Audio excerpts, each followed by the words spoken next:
کہانی ایک ایسے اسٹوڈنٹ کی جو اپنی اعلیٰ تعلیم کے بعد اپنی زندگی کا کریئر سٹارٹ کرنے کے چند ہی سال بعد اپنے بیوی بچوں سمیت خودکشی کر لیتا ہے۔ اس ویڈیو میں آپ جانیں گے وہ کون سی بنیادی وجہ تھی جس کی وجہ سے اس نے اپنی زندگی میں خودکشی کرنے کا فیصلہ کیا۔ اگر آپ نے ابھی تک میرا یوٹیوب چینل سبسکرائب نہیں کیا تو ابھی سبسکرائب کیجئے، لائک کیجئے اور گھنٹی کے نشان کو ہلکا سا پش کیجئے۔ السلام علیکم دوستو، انڈیا کا ایک ایسا اسٹوڈنٹ جو سائنس سبجیکٹ میں بڑا ذہین اور قابل طالب علم تھا، اس نے تعلیم میں بڑی محنت کی اور گریجویشن مکمل ہونے کے بعد انڈین انفارمیشن ٹیکنالوجی کا امتحان پاس کر کے یو ایس اے میں موجود کیلیفورنیا یونیورسٹی میں ایم بی اے کے لیے چلا گیا۔ ایم بی اے مکمل ہونے کے بعد اس نے وہیں جاب کرنے کا فیصلہ کیا۔ جاب کرتے ہی اس نے جاب شروع کرنے کے چند ہی سالوں بعد اس نے ایک خوبصورت لڑکی سے شادی کی اور امریکہ میں موجود 5 مرلے کے گھر میں فلیٹ میں رہنا شروع کر دیا۔ آہستہ آہستہ اس کے پاس وہ ساری نعمتیں موجود تھی جو ایک طالب علم اپنی زندگی اپنی اسٹڈی کے دوران سوچتا ہے کہ تعلیم مکمل ہونے کے بعد اس کے پاس یہ چیزیں اور یہ گاڑیاں، یہ موبائل اور اس طرح کی ساری لگژری جو وہ سوچتا ہے وہ اس کے پاس موجود تھی۔ لیکن اسی دوران اس کی زندگی کے اگلے کچھ چند ہی سالوں میں امریکہ میں ایک زبردست بحران آیا جس کی وجہ سے امریکہ کی اکانومی بہت ڈسٹرب ہوئی اور جس کمپنی میں وہ جاب کرتا تھا اس کمپنی سے اس کو فائر آؤٹ کر دیا گیا۔ جیسے اس کمپنی سے اس نے جاب چھوڑی، اس کو نکالا گیا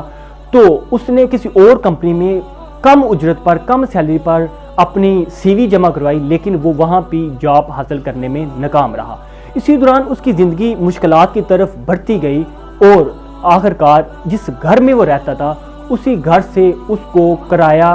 نہ ادا کرنے کی وجہ سے نکال دیا گیا۔ تو دوستو، ایک دن اس نے اپنی بیوی بچوں کے ساتھ فیصلہ کیا کہ وہ اس مشکل زندگی سے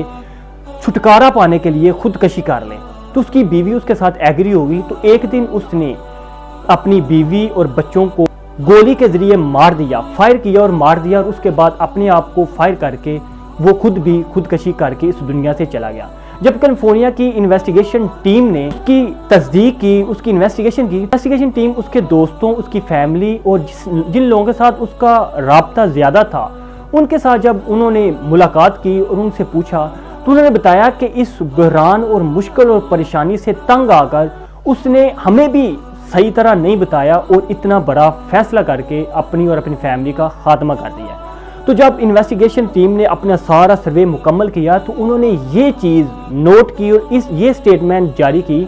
کہ اس شخص کو شروع ہی سے کامیابی کے لیے تیار کیا گیا تھا۔ اس کو ناکامیوں سے نمٹنے کی تربیت ہی نہیں دی گئی تھی کہ زندگی میں اگر مشکلات، ناکامیاں اور پریشانیاں آ جائیں تو زندگی کو کس طرح ہینڈل کرنا ہے۔ تو دوستو، آج میری بھی اسپیشلی والدین اور اساتذہ سے ایک ہمبل ریکویسٹ ہے کہ جہاں آپ بچوں کو دنیاوی سبجیکٹ اور تعلیم دیتے ہیں وہاں پہ ان کو یہ بھی بتائیے کہ زندگی میں مشکلات اور پریشانیاں آتی رہتی ہیں۔ ہمیں یہ چیز بھی مائنڈ میں رکھنی چاہیے کہ ان ساری کامیابیوں کے بعد ناکامیاں بھی آ سکتی ہیں۔ ہر عروج کے بعد زوال ہے اور ہر زوال کے بعد عروج ہے۔ اللہ قرآن میں بھی فرماتا ہے تِلْکَ الْأَيَّامُ نُدَاوِلُهَا بَيْنَ النَّاسِ، یہ جو دن ہیں یہ لوگوں میں پلٹ کر آتے ہیں۔ جہاں ہم اپنے طالب علموں کو سائنس سبجیکٹ میں اچھے مارکس لینے کے لیے تیاری کرواتے ہیں، ان کو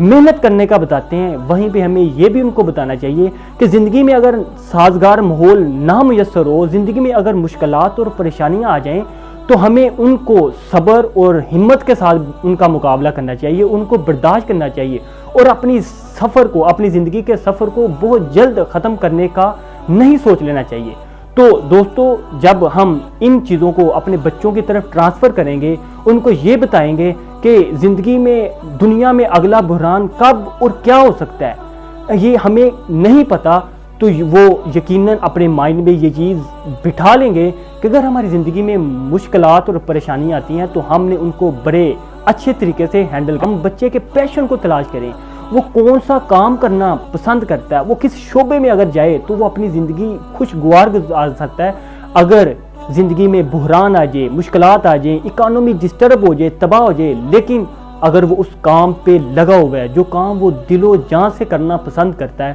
تو پھر کوئی بھی بحران اس کو خودکشی کرنے پر مجبور نہیں کرے گا۔ پاکستان زندہ باد۔